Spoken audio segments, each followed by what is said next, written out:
a week in the books, and the standings are looking just as we expected, huh, boys? The only 4-0 team, Portland. Yeah. Spurs, 3-1. Saw that coming.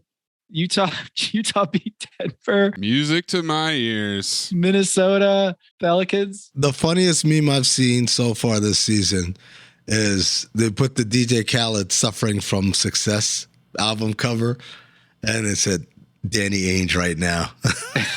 Yeah, what does he have to do? Does he have to Tanya Harding, Lauri Markkanen? What is it going to take to tank for the Jazz and the Spurs? I'm reminded of the fact that Michael Carter-Williams in his rookie year looked like he was a second coming of Magic Johnson for the first 3 games. He was also like 35 his rookie year. Yeah.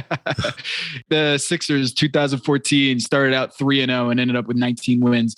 Looking at this situation, I'm like, who is the Michael Carter-Williams of this start? I think Lowry's better. I'm going to break it down for you. The 3 teams that we just mentioned, Portland, San Antonio, and Utah. Portland, their problem is they have an actual superstar, Damian Lillard. Yes. He's amazing. You're going to win games. Much as you try not to, you're going to win games, right? Darn it. Utah, their problem is they have too many good players. Not great players, but good players. These are all rotation players. Kelly Olynyk and Jordan Clarkson and Colin Sexton, Lauri Markkanen. Like, these are all rotation starting caliber NBA players. And Mike Conley. Until you try to get rid of these guys, you're going to get more of this, right? But San Antonio? Yo, I don't even know who these people are. Who are they? Popovich, he deserves Coach of the Year purely by getting this team 3-1. Call it now. You know what's funny? Michelle Beadle and Vinny Del Negro both separately told me that Pop is having the time of his life. He's loving this phase. Oh, like George Bluth in prison? Hey, T-Bone. My assignment. Uncover why the association inspires more conspiracy theories in volume and salience than any other U.S. sport. You've heard of the Illuminati. The truth is out there, but so are lies. Your eyes can deceive you. Don't trust them. The NBA has always been controlled by about 8 people. Denial is the most predictable of all human responses. If you're only using 10% of your brain, you don't even know that you're using 10% of your brain. The NBA Illuminati. If coincidences are just coincidences, why do they feel so contrived? The Illuminati. But you start to follow the money, and you don't know where the it's going to take you. It is unspoken. They have influence among other players. The NBA Illuminati. I don't have time for your convenient ignorance. Maybe I'm a conspiracist now as well. That's all it took. Oh, we got books, we got schools. You saw a video on YouTube. My eyes, sir. I've never used them before. We are the Basketball Illuminati.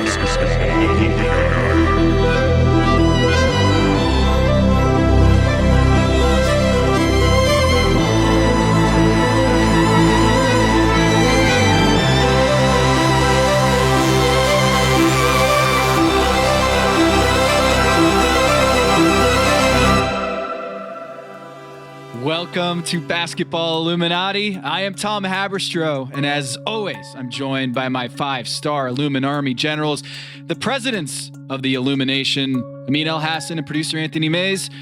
Lots of good stuff to get into in this show. We are going to have one of the most interesting truth tellers we've ever had on this program. His name is Babak Somek. He is a professor at the Baruch College, coming in with an academic paper, a study, which is called Inside the NBA Bubble, How Black Players Perform Better Without Fans. He has 2 other co-authors, one from Stanford, another from Italy, University of Copenhagen, which studied how players played in the bubble with no fans. Really interesting stuff in there. We're also going to get an inconvenient truth from Amin El-Hassan later in the program. But first,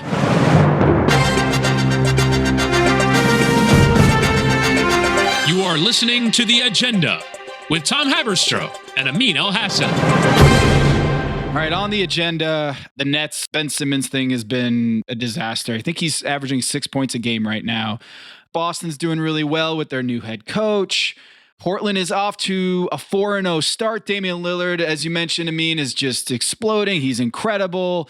But are we allowed to talk about Russell Westbrook? Do we need to get permission from LeBron to talk about Russ? Are you taking us to the Russell Westbrook category? Anthony Davis on Media Day said, no one's really talking about the Lakers. So I feel like it's our responsibility as leaders in the Illumination to talk about the Lakers. Yeah, Anthony Davis, we let you down as a staff record label and a mother-loving crew. And we're not going to do that anymore. Let's talk about the Lakers right now. No, I know. No one wants to talk about the Lakers. It's a boring topic. You won't hear it anywhere else, but you'll hear it here. Yes, that's right. We watched the game, the Blazers collapse, and Damian Lillard, Jeremy Grant, what a finish. But, LeBron James was asked after the game by ESPN Intrepid reporter Dave McMenamin a philosophical question. LeBron, basketball philosophy-wise, if you're the team with the lead in the final minute, do you support going for the 2-for-1, or can you be, because you already have the lead, be more selective in sort of taking your time with the possession? I don't know. I feel like this is an interview of trying to set me up to say something. I can tell that you guys are in the whole Russell Westbrook category right now. I don't like to lose. I hate to lose I don't care what happens throughout the course of my season or throughout the course of my career. I hate to lose, and especially the way we had this game. But give credit to Portland. You guys can write about Russ and all the things you guys want to try to talk about Russ, but I'm not up here to do that. I won't do it. I've said it over and over. That is not it's not who I am. So well played, McTen. Well played. Like, I'm not asking about what Russ did. I'm just saying philosophically. And you know what LeBron said back? He said, I'm not falling for the banana in the tailpipe. While not realizing that's exactly what he did. He just shoved the banana further up the tailpipe. Because here's the thing, guys. If he did agree with the 2-for-1 philosophy, he would have just said, yeah, in general, yes, I agree with that. But instead, he's like, oh, no, I'm not falling for that one. Meaning we know what your answer is. Because the only way it could be a bad look for us is if you said, I don't think you should go 2-for-1 in those situations. Darvin Ham was asked the same question, by the way. Absolutely. I just wish he would have attacked the rim directly. Like teams, that's the one shot that teams want you to take and want to give up. Long twos, contested twos, what have you. And with his ability to explode and get to the basket, still being at a high level, I wish he'd have did that, especially with Nurkic standing back there with 5 fouls. So, again, we'll get better from it. We'll watch it on film, and I don't mind the 2-for-1 at all. Darvin Ham, he managed to answer the question about the philosophical aspect while still being what I thought was constructively critical of Russ. Like, hey, maybe that shot's not the shot we want. Maybe we want something a little better. Do we want to talk about that, by the way? Do we want to talk about the philosophy of the 2-for-1 when you're up 1 with under 30 seconds to go? We won't fall for the okie doke here. We'll just go right into it. When you talk about Russell Westbrook and this shot in particular, you have to understand he is a pariah in Lakerland right now. Every time he touches the ball, every time he gets the ball on the perimeter, it is like, oh no, don't shoot, don't no. So when he does this, I think he's trying to bury all of that. If he hits that shot, does he get over the hump and suddenly he's in the good graces of the fans again because he iced the game? Because what Kirk Goldsberry found in his research is fascinating. Maze, do you know the stat he's about to drop on us right here? No, hit me with it. Kirk drops this knowledge here. Russell Westbrook has made 3 of 17 jump shots this season.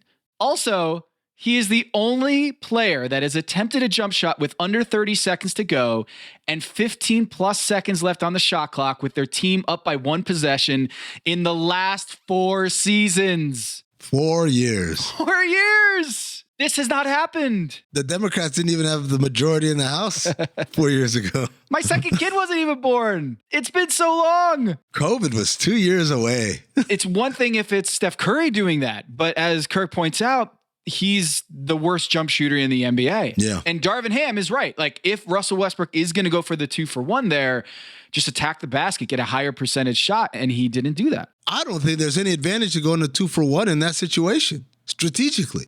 Because here's the deal. Think about it like in football, right? Let's say you score a touchdown, and that touchdown puts you up by 1 point in the game. What are you doing for your extra points? Go for 2. Football Illuminati says Open your third eye. Go for 2. You go for 2. Why? Because if you make it, you're up 3, and now a field goal at best ties, right? If you miss it, you're up 1.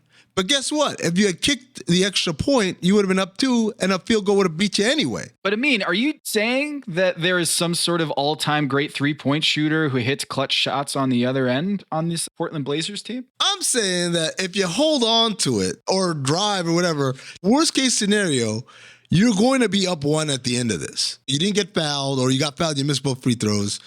You didn't get anything out of it. You're going to be up 1 with a limited amount of time. Boom. But if you make it, if you get fouled, you get to the free throw line, you can extend that. Taking a jump shot that quickly in the clock, all you've ensured, even if you make that shot, they've got a lot of time to go out there and do what they got to do. I don't understand it. But the thing is also is he didn't take a 3-pointer, which would have put the game out of reach. It would have been a 4-point game. Yes. If you want to take a jump shot, do not dribble into a 20-foot 2-point shot.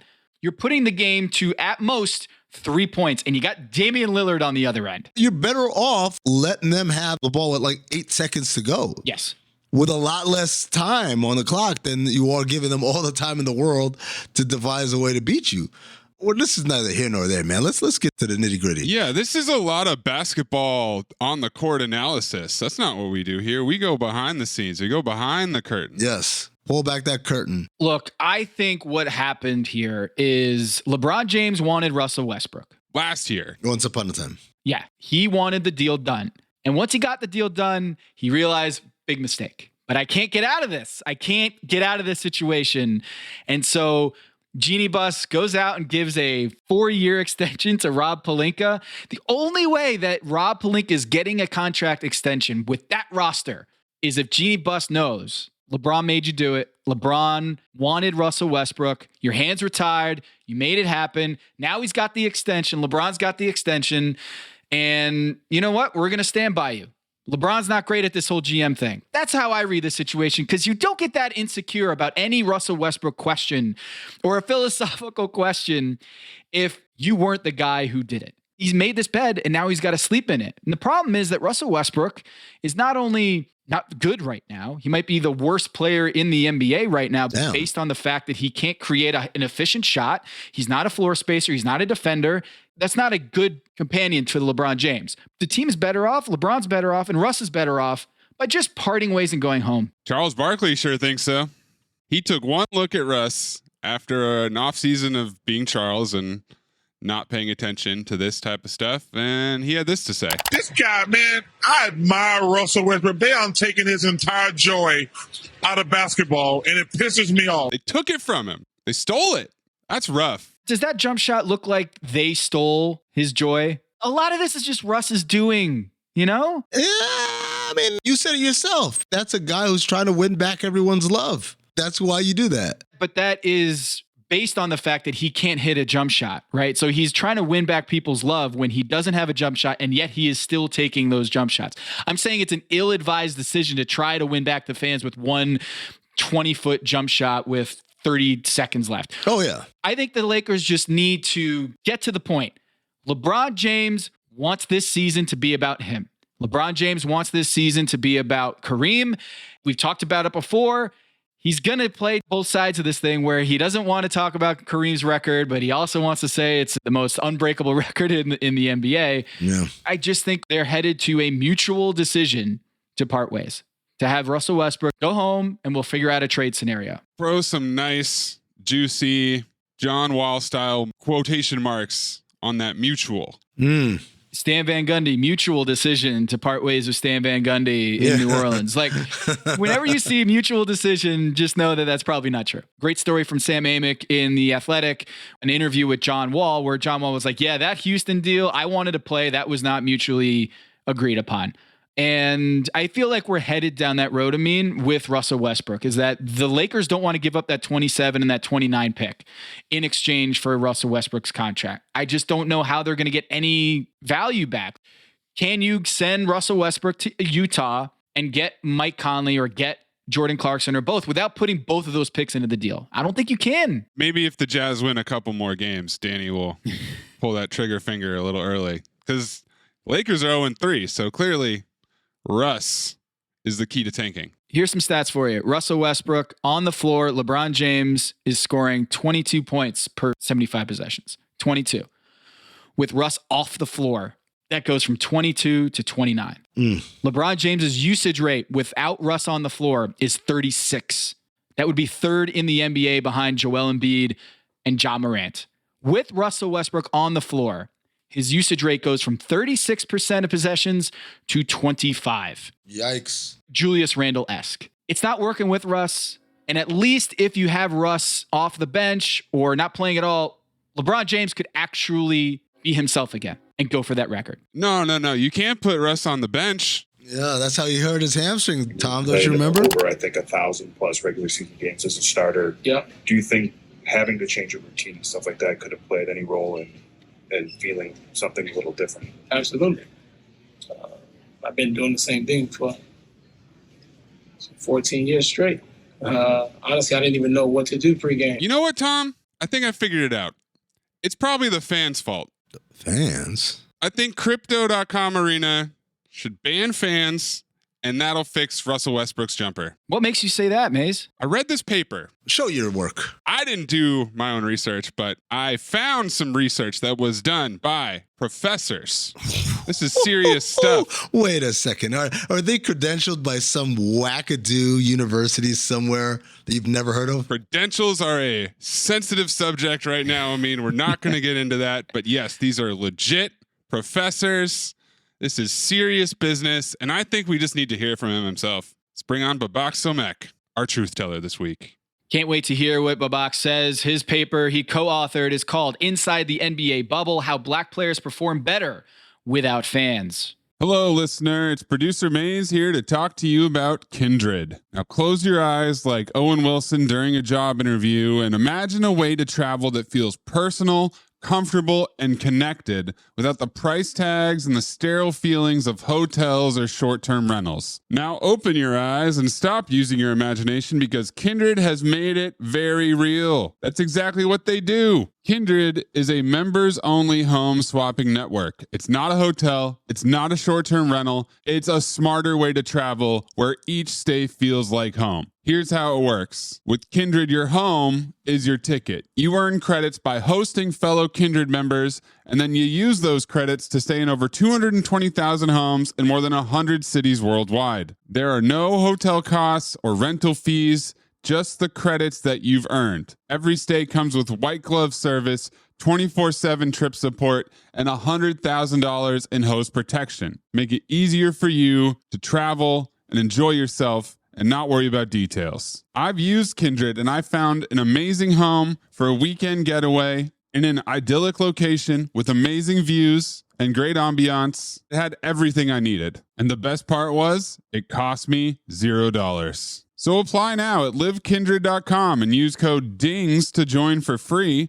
Plus, you'll earn 5 nights of travel credit just for signing up. That's right, that's 5 whole nights for free at livekindred, KINDRED.com, code DINGS, DINGS, livekindred.com, code DINGS. Hello, listener. It's producer Maze here to talk to you about Quince and their cookware. Cooler nights mean cozy meals at home, and Quince's cookware has made fall cooking so much more enjoyable. Their pieces deliver the quality and performance of luxury brands, but at a price that makes sense. And they look gorgeous on the stovetop, too. No matter what item you need to complete your kitchen, Quince has you covered. With 5-ply stainless steel pots and pans, nonstick skillets, chef-quality knives, and even ceramic bakeware, which is perfect for cozy casseroles or Sunday roasts. And when you look at these prices, you might think, how is Quince doing this? How do they deliver high-quality items similar to high-end brands that are half the price? Well, let me tell you, they partner directly with ethical top-tier factories to cut out the middlemen and pass the savings on to you. And it's not just cookware. I got myself some bath sheets. That's right. When you're a tall man, you have to use bath sheets, not bath towels from Quince. It's like drying off with the cloud. It's incredible. Upgrade your kitchen for cozy fall meals with premium cookware from Quince. Go to quince.com/dings for free shipping on your order and 365-day returns. That's QUINCE.com/dings, DINGS, to get free shipping and 365-day returns. Quince.com/dings. You all think I'm late. Well, I'm not late. And I'm going to stay right here and fight for this lost cause, even if this room gets filled with lies like these. And the Taylors and all their armies come marching into this place. Somebody will listen to me. There's no better way to overpower a trickle of doubt than with a flood of naked truth. But the complexity and the gray lie not in the truth, but what you do with the truth once you have it. What is true and right is true and right for all. You and I both know that that's just not the truth. You can't handle the truth. Too messy.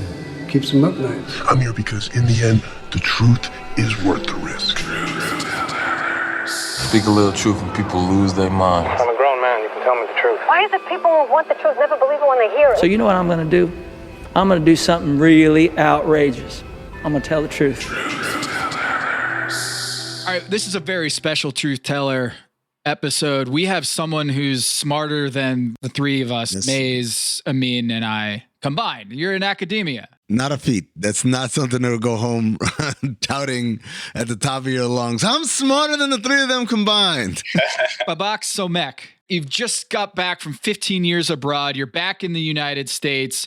You have taken all of your smarts and your intellect and your worldly knowledge and applied it to the NBA. So thank you for lending your IQ and high IQ to our little sport over here. Thank you for that. Thank you. Thank you for having me. I am a proud member of the Illumination. There it is. Yes. 2 weeks in a row, I mean. Maze, we got last week. Fisher was wearing the merch, the hat. Yeah. And Babak, you're sitting here with a third eye wide open. Thank you. I like Illumination. It's a more modern term for the followers, the listeners, right? Like Illuminarmy was just a little too aggressive. Illumination, now you got scholars, you have doctors, you have teachers, you have all types of intellectuals. Electricians, you know? Plumbers, yes. Yeah, plumbers, yes, that played in the NBA apparently. Did Bob Cousy ever shoot over 40% from the field? Well, we understand that. Did he right. overshoot? Did he ever shoot over 40%? Probably 39, 40%. Different kind Not of game. once. Not fair. once. That's fair.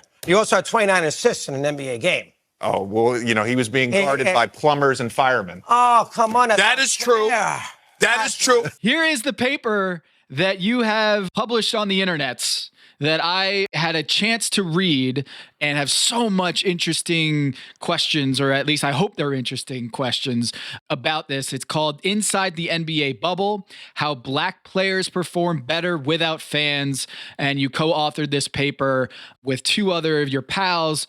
Wow. Very interesting stuff. Tom, two other of his pals that he met at Oxford. It's not just a drinking buddy is like cracking open a beer. You know what we should do? We should look this up. This is the highest heights of academia here, deciding to tackle a very real and serious subject. The idea is you studied how NBA players performed before the bubble and then after the bubble and came up with some really interesting results. Top line, let's just talk about what you found, and then we'll get into how you got there. We were sort of expecting to find something, or we thought we might find something because my co-authors had already found something in another league. But what we found was much more significant than we thought. Once we controlled for all the different factors in terms of player performance and team effects and things like that, we found that playing inside the bubble versus the year before, so we compared playoffs over playoffs, the difference between black players and white players in terms of how much they improved or their performance generally was the black players performed 27% better in the bubble relative to the previous year than white players did.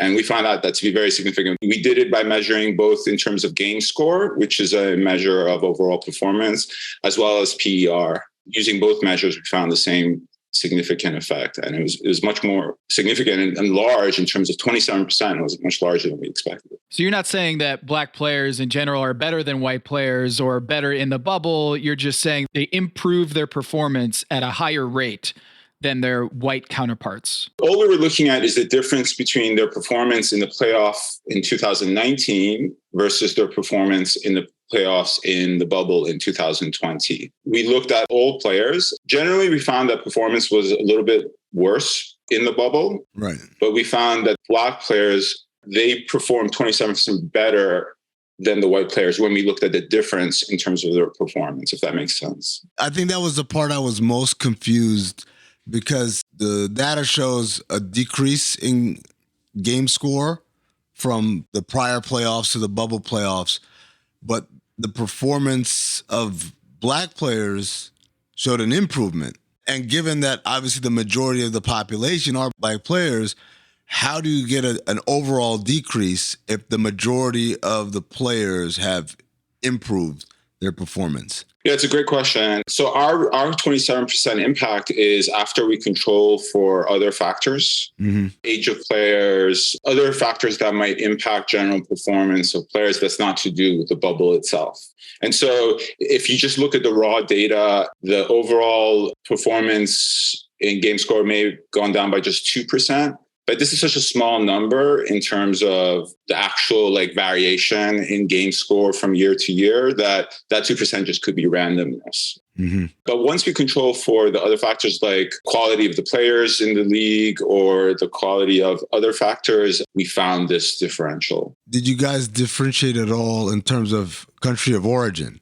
Meaning, does Giannis count the same as LeBron James as quote unquote a Black player? Yeah, absolutely. So we got some pushback when we started talking about this idea with people. And one of the pushbacks was, well, maybe this is a homesickness effect. Like people are in a bubble and maybe white players were affected more by homesickness. So because of that, we try to control for that by adding in country of origin. And we tried to see if it was a differential of impact by foreign-born players versus American players. So Giannis would have been included as a Black player in the data, but then he would have been pulled out as a foreign player by this additional control that we added.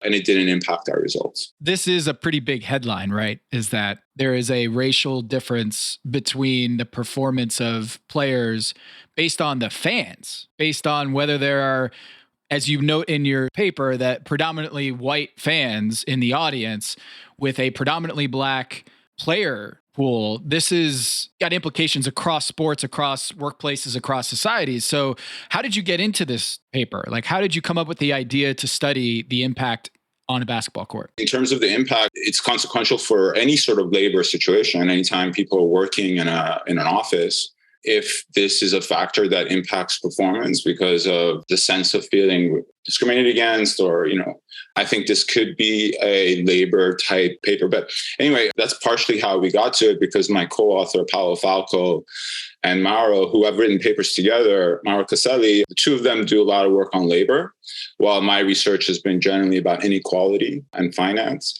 The two of them had looked at this from the perspective of a labor economist, and they're also big soccer fans, and they're Italian from Naples. They had some sort of general observations about what's going on in the Italian soccer league during the 2020 season, and they decided to do a research into it. And they found a significant difference between African-born players and Italian or European-born players with fans versus without fans. So they basically did the same type of analysis, but the Italian soccer league. And I was visiting them last summer before I was moving out of Europe.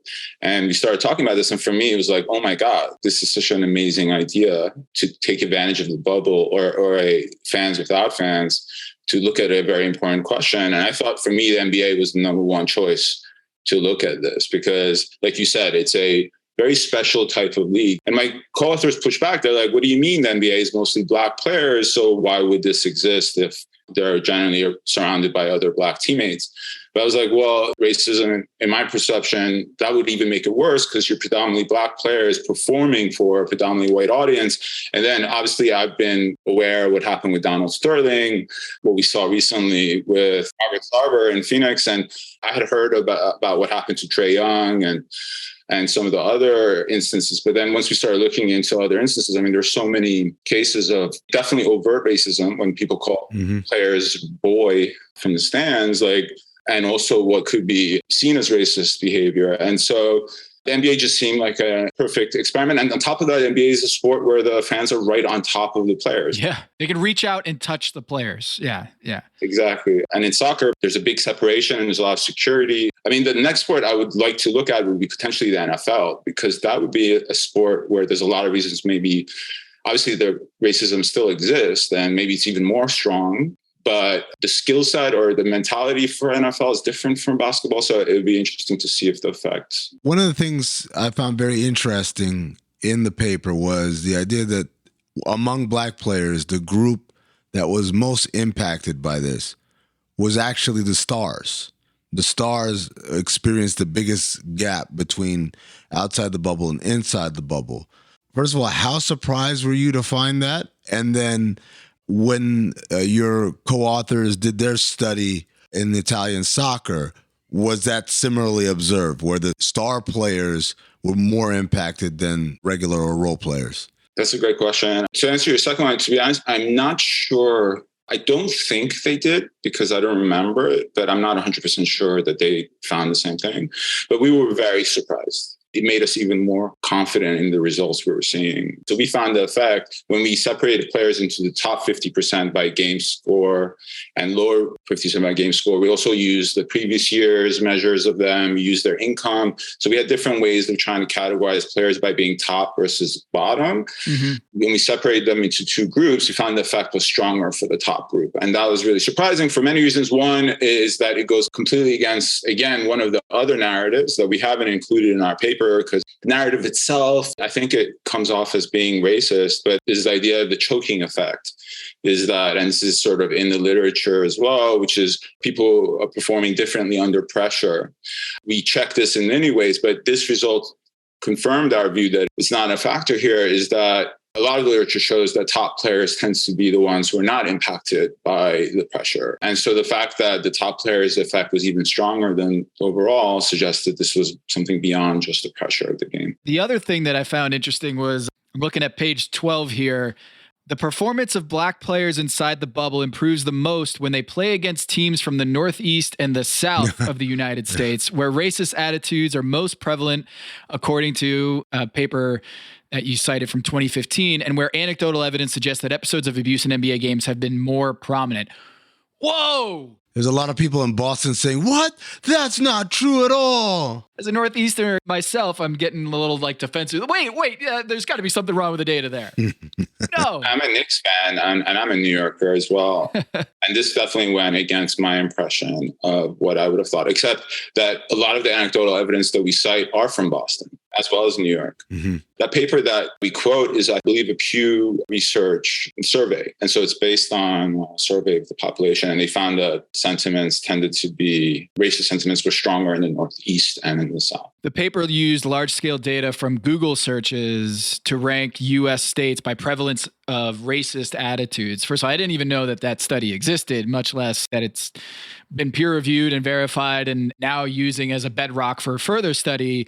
So let me get this right. So players who play in Philly, New York, Boston perform better, black players perform better in the bubble than expected based on where they are playing from? Like where their team originate? We compared away games and home games. So basically what we found is that games that took place in Boston, and if you played in that game, so whether you were a home player or away, right, your performance in the bubble was relatively improved even more. Wow. Okay. As I'm reading it, it all makes sense that you did all these controls and you add some variables into the stew and it comes back out that, yes, this effect is still there. Have you gotten any pushback, like beyond the stuff you've already mentioned, but other ideas of why it might explain, what might explain this impact? We looked at different mechanisms. Some of them we've included in the paper. This sort of pressure of the game thing is something we've included different controls for. So we looked at performance in the regular season in 2019 versus performance in the regular season in 2018 before the bubble. So maybe like this was just a 2019 to 2020 type of effect, and it wasn't anything to do with the bubble itself. And we found no difference between white and black player performance. So this was sort of a placebo effect. Like when you just look at the regular season, there was no differential because the regular season was still played in front of fans up until March when everything shut down. One thing we heard is maybe referee bias is a factor. So this is actually how you and I, Tom, got into contact. Was I was looking for referee data. We ended up finding the referee data, included it, and we found that controlling for who's refereeing which game didn't impact our results. So it's not that referee bias, because there's some research, sorry, not a lot, but there's some research that shows that referees have some bias in their refereeing. There's one paper that shows there's own race bias amongst referees. And there's another paper that shows referees generally call fouls at a greater rate on Black players. These are somewhat dated papers. So we just decided to check for that. We looked to see if the distribution of age of players in that year. So if players are generally older in 2020, maybe their performance will be different. Or maybe if Black players are generally younger, we found no effect. We controlled for positions. One of the interesting things was actually from something you've written in the past, Tom, which is about the Tinderization of the NBA. Some people said, well, if the players are in the bubble, then they don't have the chance to be distracted by what's going on outside the bubble. It's just basically white people are lamer than Black people is what it is. It comes down to. Duncan Robinson wasn't swiping much. Yeah. We just want to sit back in our hotel room and play video games, no matter what city I'm in. Yeah, except I believe Lou Williams made his way out at some point. Yeah, that's right. Yeah, what were the effects of chicken wings on players in the bubble? Did you control for that? No, we did not. That's good. I mean, it is interesting is the idea of like, okay, what's different about the environment? The bubble isn't just about no fans. It's about no social life, no family. Also the stress of just the pandemic itself. Black Lives Matter was on the court. There was a whole cultural revolution happening in America during the same time. So how did you approach that aspect of Black Lives Matter, and all of that was baked into this bubble as well? Absolutely. Absolutely. I'll leave the Black Lives Matter second, but first, we did try to address the homesickness part, like I mentioned earlier. We couldn't do much more than that. In terms of this idea of distractions not existing in the bubble, we couldn't control for that, but we could go and check based on previous years to see if this Tinderization effect was different between Black and white players, and we didn't find it. So we went back and looked at 2019 and compared away versus home performances by players and tried to see if there was any differential by Black players versus white, and we found no difference. We then thought that if that's the case, then there's no reason to believe if that is an effect, it would be an effect that would affect all players. It wouldn't necessarily cause the differential that we're seeing. Mm-hmm. But the Black Lives Matter is definitely an issue. And I would argue that what was going on outside of the bubble was more important than maybe what they wrote on the courts and things like that, because there's two ways it could have affected it. I guess one, it could have been a distraction like we saw with the Milwaukee Bucks leaving the court after what happened in Wisconsin. And that happened sort of at the end of August, which was right in the middle of the whole bubble experience. You could see that as a distraction in some way that could hurt Black player performance, but you could also see it potentially as empowering because Black players might feel empowered by the strong, powerful movement that's going on around the country. But then I don't know how that would necessarily make them perform better in the bubble, but it's possible. So those are the two competing narratives that we couldn't really go for.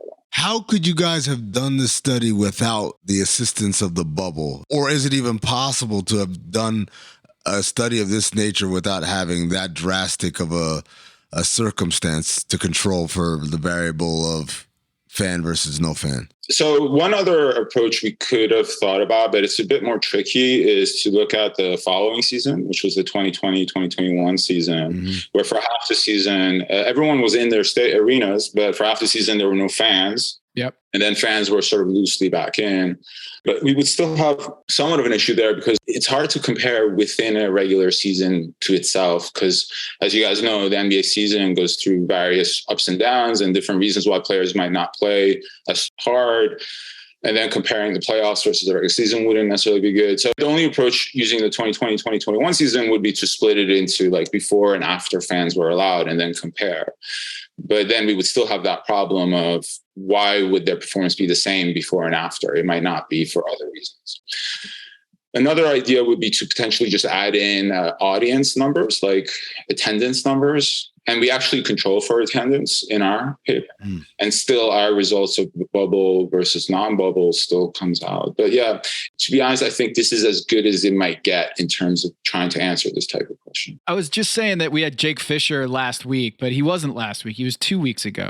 Last week was Ian Begley. That's And right. we asked him, the Knicks reporter, about how the Knicks were basically using AI technology to screen and use facial recognition technology to analyze who's coming into the arena, which I'm guessing, Babak, you would love to get your hands on that data for this paper, seeing what is the racial makeup of the people in your arena, and then use that information to strengthen the powers of your analysis. Absolutely. Absolutely. So you're talking to James Dolan right now to get your hands on that data. Yeah, I wonder if he would be willing to share his data. The only data we could find was on racial makeup of fans generally, which is obviously very different from fans who show up in their arena. Right. But yeah, that would be very, very helpful data. The ideal scenario would be a situation where we could have some measure of racist behavior and then look at performance. So you're looking for a scanner of some kind that could gauge people's racism just on a graph. That'd be helpful. If you could make that, it would be a tremendous device that I think people would use all the time. Yeah. Babak, let me ask you something. You mentioned earlier you were curious to see what would happen if you applied this sort of study to football. I don't know if you've heard, but Football Illuminati is coming soon. So what would your preliminary gut guess, based on what you've learned from this NBA study and what you think you know about football, what do you think your findings would be for that sport? I must admit, I've thought about this. It might sound really naive and not very thought through, but there's a couple of competing factors. In football, you probably need more aggression and anger. And I try to understand how I would feel, because I have sometimes faced discrimination for my religion and from where I'm from. And I wonder if that would make me be angry. Usually when I played American football in high school, when I was angry, I played better.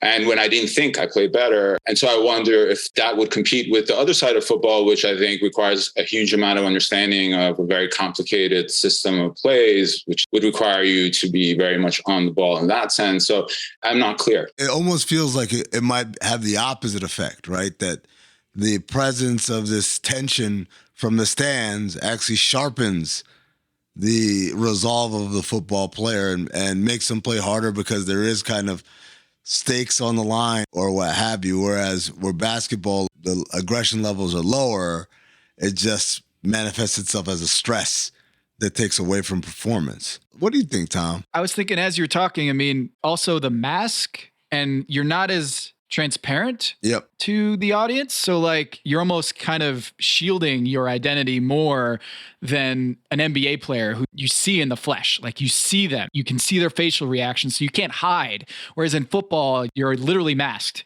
So maybe you're not feeling as on the spot as the NBA counterparts. And I wonder, might seem like a crazy question, can teams utilize this information, this study, to make their team better somehow? If we know this effect is real, or if we see this impact, is there a way we can not hack this, but use this to rid of racism in their arenas, but also help players perform better based on that information?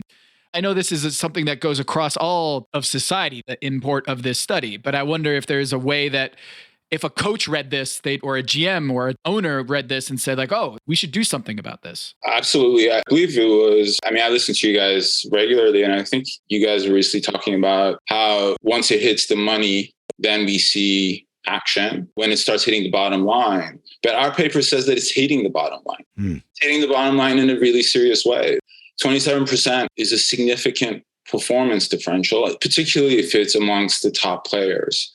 But then the flip side of that is it seems like such a difficult topic to try and deal with, because it's pervasive in our society. It's something that even if they somehow manage to remove it from the arena or within the practice or the institutions themselves, once the players step outside of the arenas, they're still faced by that. And this is partially this argument that maybe the fan that poured popcorn on Russell's head after he was hurt and walking off the thing, maybe that fan wasn't doing it out of racism. Maybe that fan was doing it out of just, I hate Russell Westbrook. But then, you can't deny the possibility, and clearly our data suggests this, that Russell Westbrook himself would see that. And what he says afterwards when he talks about that incident suggests that he sees that as a racist attack.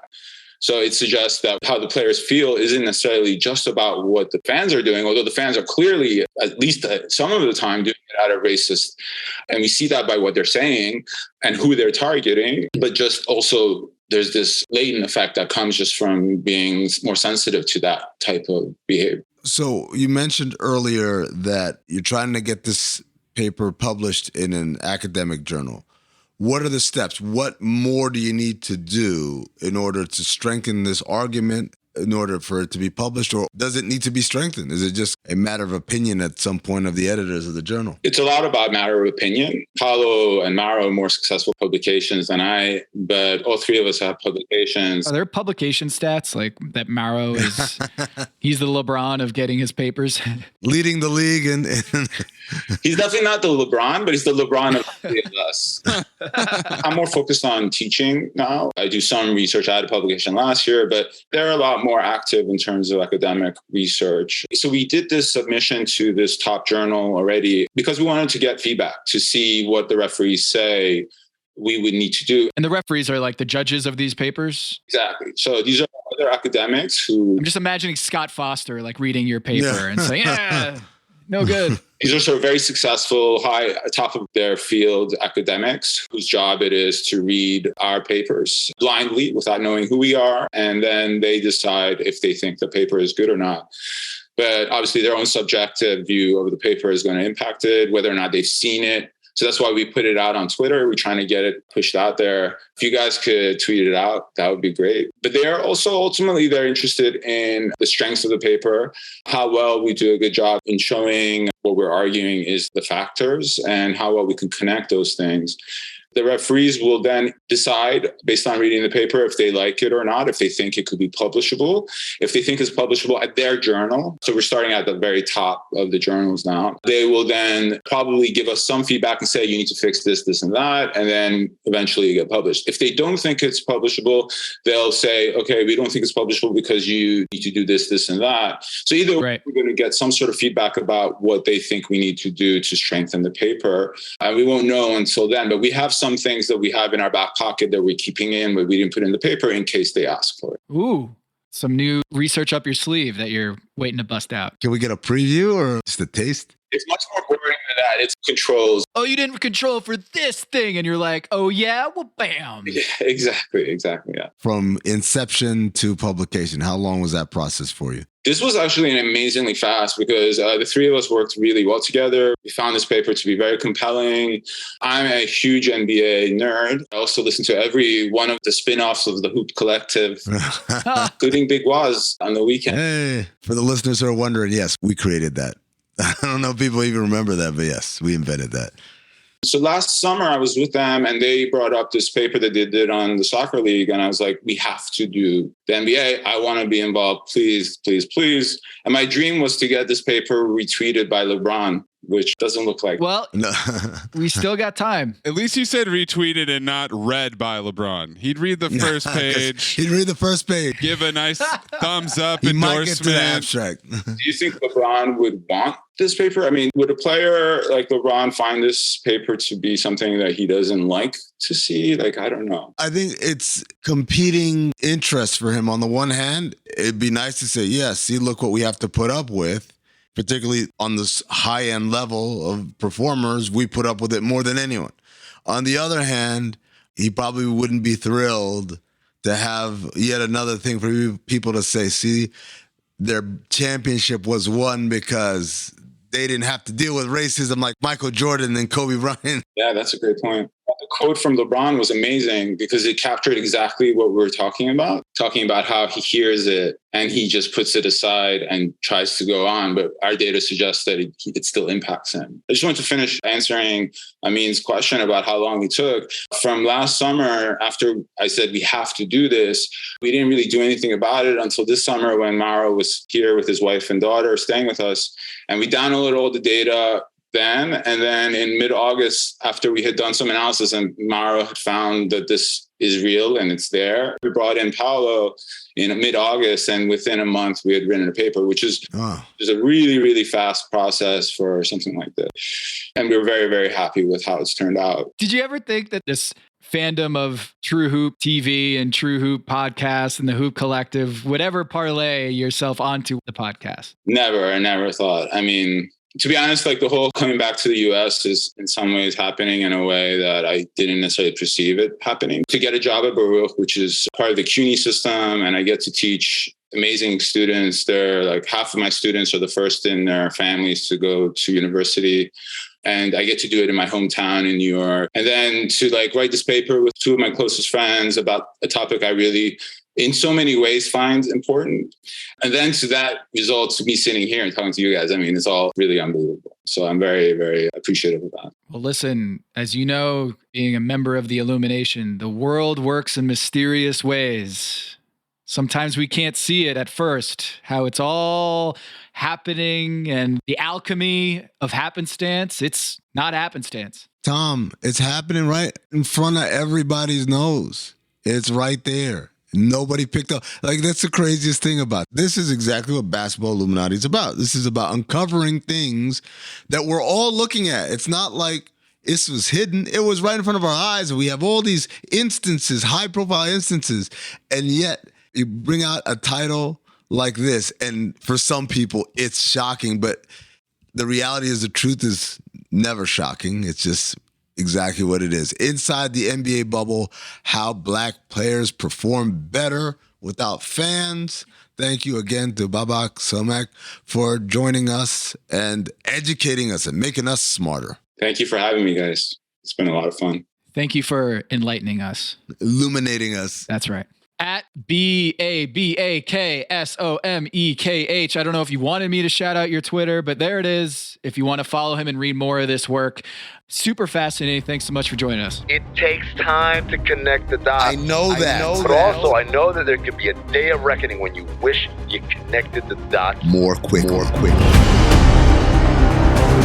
What were we thinking? Why didn't we wake up when we had a chance? Move it! Demolish it! Blow it up! What gets us into trouble is not what we don't know. It's what we know for sure. That just ain't so. Amin's Inconvenient Truth. Communicate this real clearly. The only way I do it. City by city, person by person, family by family. There are a lot of people go straight from denial to despair. Without pausing on the intermediate step of actually doing something about the problem. Amin's Inconvenient Truth. All right, boys, I don't know if you saw the news over the weekend. Adam Silver addressed employees at the Phoenix Suns at a town hall meeting, and someone rose the question to him, unrelated to anything that happened to them in Phoenix, about how to get rid of tanking, because obviously Victor Wembanyama is the story of the season for all the bad teams, and everyone's kind of lining their ducks in a row to be able to get a chance to draft Victor Wembanyama.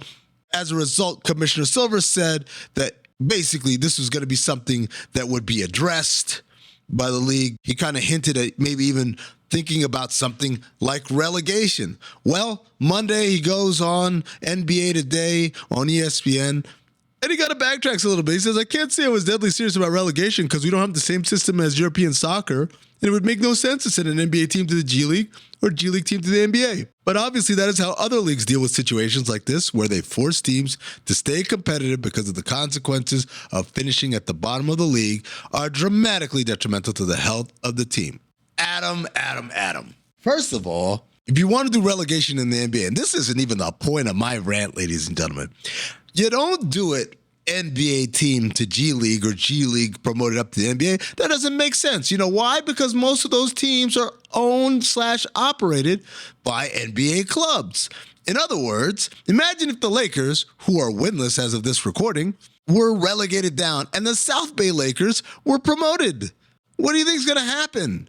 They're just going to call up LeBron James from Los Angeles to South Bay. So it doesn't make sense, right? There's all sorts of logistical, financial dynamics that just don't make sense for you to do it that way. Keep in mind, boys, what if you took the existing NBA and you split it in two? That's right. NBA Division 1, NBA Division 2. NBA Division 2 is the bottom 10 teams in the league. Oof. You don't get the choice TV spots. You don't get the choice scheduling. You get the crap. And you got to play and fight your way to the top of that league in order to jump up. And the teams at the bottom of Division 1, they get relegated down. That's when you lose in the play-in tournament, or you don't even make the play-in tournament. That's how you do it. But guys, I don't want to talk about relegation as a way to fix this. That's just too much work, too much money on the line. No one's going to say yes to that. I'm into answers that people are going to say yes to. Are you guys ready to say yes? Yeah. I said, are you guys ready to say yes? Yeah. All right. Yeah. This is what you do. Thank you, Howard Dean. Didn't see you walk in there. Yeah. Tom, when's the trade deadline typically? That's in late February. Late February. Maze, when typically is the cutoff for guys who got bought out to be eligible for playoff rosters? March 1st. So this is what you do. Starting on March 1st, whenever that date is, we start tabulating wins. The team who is not a playoff team, who accrues the most wins from March 1st to the end of the regular season, gets the most ping pong balls, or the 14% or whatever you want to call it. And the team that was garbage in that stage, they get the smallest odds of getting a top 3 pick. That's how you do this thing. Tom, you're an economist, right? Yes. What do we talk about in economics? We talk about incentives, right? You want behavior, you incentivize that behavior, and people and organizations will act accordingly to the incentives structure in place, right? Yeah. You get what you incent, as they say.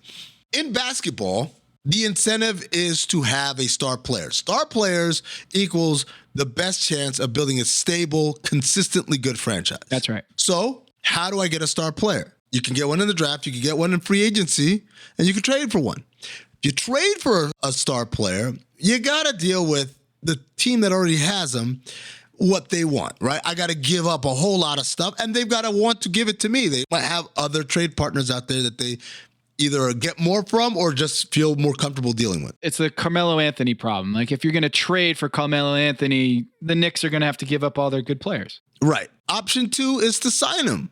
But again, this is a scenario where you need buy-in from the star. The star has any number of suitors that they're listening to pitches from, and you have to be able to outbid or overcome all these other suitors. Also, by the way, you have to have the financial flexibility to make it happen. So that leaves us with the draft. It's the only mostly unilateral way of acquiring talent. I don't have to get buy-in for the most part. Sometimes you get some guys say, I don't want to go there. But for the most part, I draft you, you're mine. That's it. All I have to do is be in a position to pick you while you're on the board. But we just talked about star players. Everybody wants them. Star players at the top of the board. So the incentive is to get a star player. And the incentive is, well, if you want to cut through a lot of red tape, do it through the draft. At the top of the draft. Well, how do you get to the top of the draft?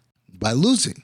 In essence, if you boil it down, we are incentivizing teams to be bad in order to get the players that'll change their franchises. So all we have to do is change that incentive structure so that they're not incentivized to be bad.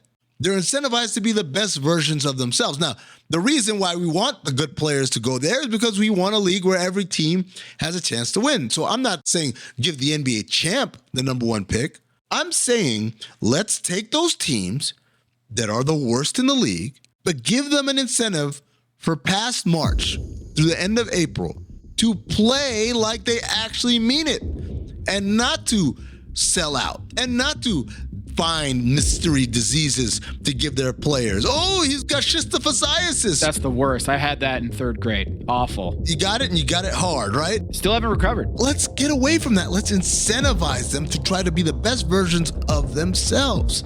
And by doing that, but again, giving the reward in the form of just the most ping pong balls, the most chances, rather than a carte blanche, well, here's the number 1 pick.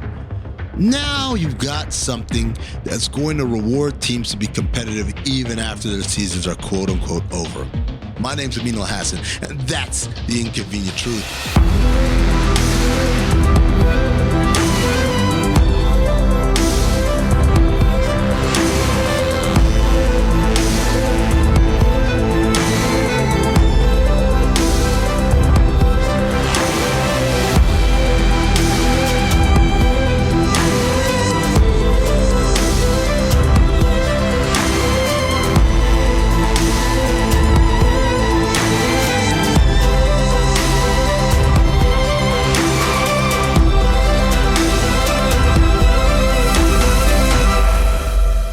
this point, there's going to have to be multiple football Illuminati shows, fellas. Why? We can't just have one. We've got so much material. Did you see what happened with Mike Evans the other day? You mean when he didn't sign an autograph?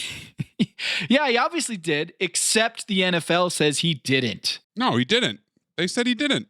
I trust them. Here in Charlotte, by the way, just weird things happen in Charlotte all the time. Just down the road. It's the Bermuda Triangle of the Illuminati. Mike Evans is walking through the tunnel, and the Carolina Panthers beat writer is just filming players coming out of the tunnel. And oh my goodness, look at this.